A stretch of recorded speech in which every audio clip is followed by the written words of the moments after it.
when you really get into it, you see how Pastor Mark Burns experienced a dramatic transformation in his perspective after visiting Ukraine.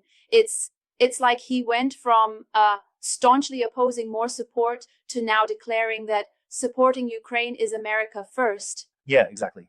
Right, that pivot is huge. I mean, imagine being so moved firsthand by the horrors like at Kryvyi Rih, where a missile attack killed 20 people, including children. It really shakes your beliefs up.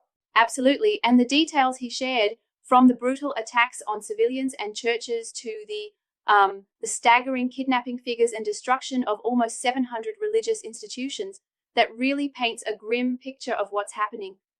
Yes, it definitely does. And then there's his claim that the once prevalent fake news narratives about Ukraine-hating churches are just lies. Isn't that a strong counter-narrative that he pushes?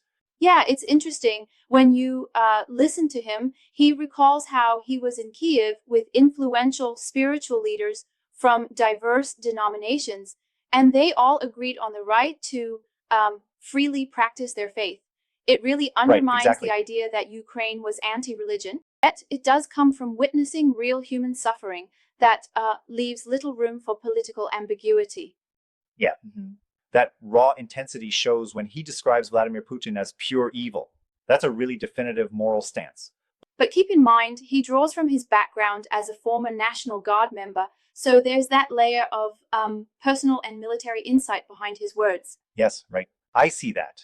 And then there's the element of his support for President Trump. Even as he shifts his stance on Ukraine, he still reaffirms that Trump is a man of true conviction.